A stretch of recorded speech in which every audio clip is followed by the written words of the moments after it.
Istilah berbohong untuk membuat tertawa itu sekarang diistilahkan dengan prank.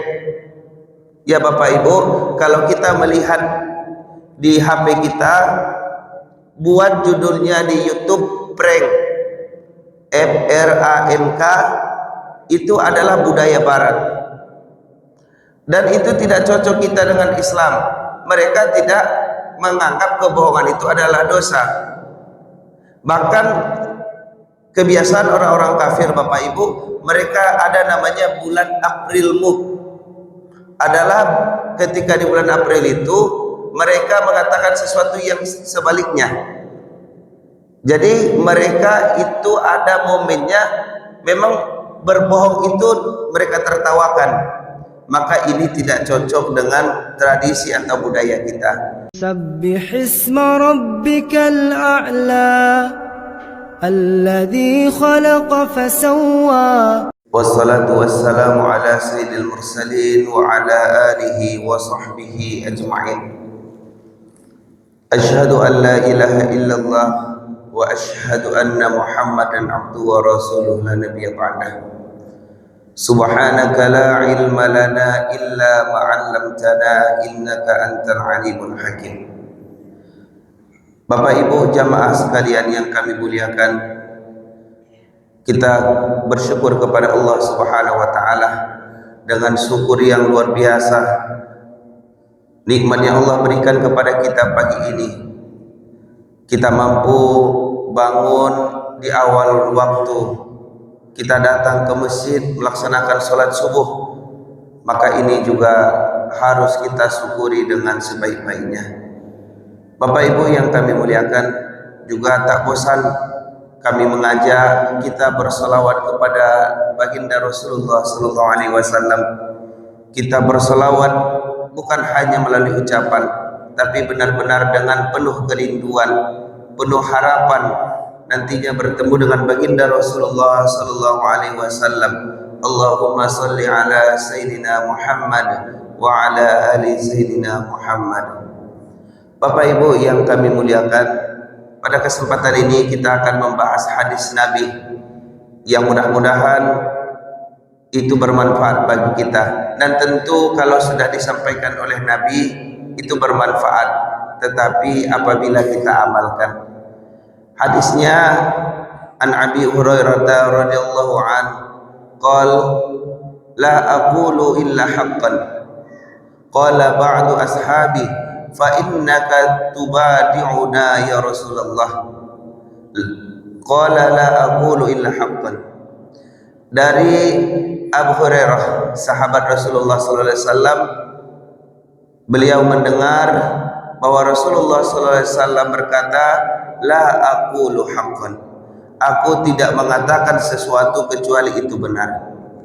Kemudian sahabat lain itu menanyakan kepada Rasulullah, ya Rasulullah, engkau bercanda dengan kami? Dan Rasulullah menjawab lagi, la aqulu haqqan, aku tidak akan mengatakan sesuatu kecuali itu yang benar, kecuali itu adalah sesuatu yang bisa dipercaya. Bapak Ibu yang kami muliakan, hadis ini adalah hadis larangan untuk kita mengucapkan sesuatu yang tidak benar, bahkan dalam hal apapun. Terkadang orang menyepelekan, dalam hal bercanda itu dibolehkan berbohong, mengatakan sesuatu yang diada-adakan. Kenapa kira-kira Bapak Ibu Rasulullah melarang hal ini? Karena banyak akibat dan mudarat yang ditimbulkan daripada kebiasaan mengatakan sesuatu yang tidak benar. Mungkin bagi kita itu biasa, tetapi apabila dilakukan secara berulang-ulang akan membentuk kebiasaan dan karakter seseorang. Mari kita bayangkan Bapak Ibu, kalau seseorang sudah terbiasa berbohong, tidak lagi mampu membedakan itu ucapannya bohong atau tidak, karena saking biasanya. Dan tentu kebohongan akan ditutupi dengan kebohongan lainnya. Hari ini dia ditanya ini, besok ditanya lagi dengan pertanyaan yang sama akan berbeda jawabannya. maka hilanglah harga diri seseorang. Maka Rasulullah SAW mengingatkan, la aqulu illa haqqan. Beliau menyampaikan apa adanya, tidak melebih-lebihkan, tidak mengurang-urangi, walaupun dalam kondisi bercanda. Jadi Bapak Ibu yang kami muliakan, orang yang bercanda tidak harus berbohong untuk menyenangkan orang lain. Ada seni dalam bercanda, mungkin memakai bahasa, intonasi yang bagus, atau dengan ekspresi yang bagus, itu juga bisa membuat orang tertawa. Karena kenapa Rasulullah menyampaikan hadis ini? Karena mungkin di masa sahabat atau Rasulullah melihat orang banyak itu bercanda, tertawa disebabkan kebohongan. Dan kita bisa melihat nanti Bapak Ibu sejauh mana kebohongan itu menjadi malapetaka. Kemudian hadis yang kedua kami sampaikan, Rasulullah juga menyampaikan, wa wailul lil ladzina yuhadditsu fayukdzabu yudhikal qaum wailullah wailullah. Rasulullah menyampaikan, celakalah orang yang bercerita. Orang pauta ko Bapak Ibu, orang nan suko mauta kok dilapau, kok ditampik-tampik balanjo, lama bana mauta-uta. Rasulullah ingatkan ini. Wa wailul lil ladzina yuhadditsu. Celakalah orang yang suko mauta. Fayukdzabu, dengan dia berbohong. Ceritanya itu dibuat-buat. Kok mungkin Bapak Ibu ada kejadian tadi malam, nan hilang, ada nan kehilangan, dan hilang HP cie, tapi lah sampai cari tunjuk HP hilang, ambe hilang, iko hilang. Supaya apa Bapak Ibu? Cari toko nampak kadang, cerita kok dibesar-besarkan. Jadi Bapak Ibu, Rasulullah mengingatkan, yudhikal qaum, untuk membuat satu kaum itu tertawa. Rasulullah ingatkan, wailullah, celakalah baginya. Tidak sekali Rasulullah sampaikan wailullah, celakalah baginya. Bapak Ibu yang kami muliakan, kami melihat beberapa kejadian yang disebabkan kebohongan itu membuat malapetaka. Istilah berbohong untuk membuat tertawa itu sekarang diistilahkan dengan prank. Ya Bapak Ibu, kalau kita melihat di HP kita, buat judulnya di YouTube prank, FRANK, itu adalah budaya barat. Dan itu tidak cocok kita dengan Islam. Mereka tidak menganggap kebohongan itu adalah dosa. Bahkan kebiasaan orang-orang kafir Bapak Ibu, mereka ada namanya bulan Aprilmu. Adalah ketika di bulan April itu mereka mengatakan sesuatu yang sebaliknya. Jadi mereka itu ada momennya, memang berbohong itu mereka tertawakan. Maka ini tidak cocok dengan tradisi atau budaya kita. Bapak Ibu yang kami muliakan, juga dengan hadis Nabi tadi, la aqulu illa haqqan. Dan juga tentu Rasulullah SAW tidak melakukan sesuatu kecuali hal yang benar. Bapak Ibu yang kami muliakan, mungkin ini bisa kita ingatkan kepada anak-anak kita. Kalau memperingati hari lahir yang kita sering kenal di kalangan masyarakat ulang tahun, maka lakukanlah sesuatu itu dengan benar.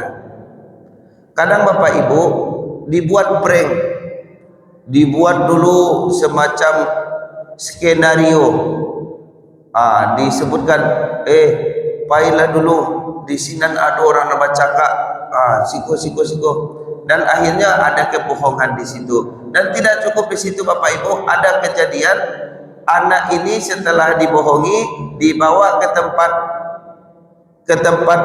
dekat Bapak Ibu, tempat ikan, kolam ikan. Ternyata di sana ada aliran listriknya. Karena ingin membuat tertawa temannya ini sama-sama dilempar ke kolam tadi dan akhirnya meninggal. Ini bukti bahwa Rasulullah menyampaikan sesuatu yang dilakukan tidak benar, sesuatu yang diawali dengan kebohongan akan menjadi malapetaka. Bapak Ibu yang kami muliakan, maka hadis ini mungkin bagi kita sangat ringan. Ajuo lai biasa se tu mah. Awak mau tahu tama ndak lo dado bumbu-bumbunya malam mak sambal saya ndak indak pakai bumbu ndak lama. Apalagi yo tajiknya. Itu adalah pemikiran orang yang belum mendengar hadis Nabi ini. Maka Bapak Ibu yang kami muliakan, kami berharap kepada kita, kalau kita duduk bersama orang lain, bersama anak kita, dan juga kami memahami Bapak Ibu, hadis Rasulullah ini bukan hanya untuk menyenangkan orang lain, tetapi juga untuk menakut-nakuti orang lain. Karena ada orang yang berbohong untuk menakut-nakuti. Ini biasanya ibu-ibu ini. Mohon maaf ibu-ibu, jangan biasakan berbohong kepada anak-anak kecil lagi. Jangan pai kasinan aduh setan di sinan. Jangan pai kasinan aduh situ dua puap. Ada saja istilah-istilahnya. Padahal itu adalah berbohong. Bapak Ibu yang kami muliakan, kalau anak-anak ini biasa dibohongi, maka dia akan menganggap suatu kebohongan itu adalah hal biasa. Dan Bapak Ibu yang menjadi korban kebohongan anak-anak kita nanti adalah kita sendiri. Karena dia melihat kebohongan itu biasa bagi orang tuanya, maka nanti ketika kita tanya sesuatu yang dia takut untuk menyampaikannya, maka dia akan berbohong. Bapak Ibu yang kami muliakan, maka kita hindari sesuatu hal yang benar-benar dilarang oleh Rasulullah SAW. Kita ketahui Bapak Ibu, apapun yang disampaikan oleh Rasulullah SAW itu adalah sesuatu yang benar, sesuatu yang bermanfaat.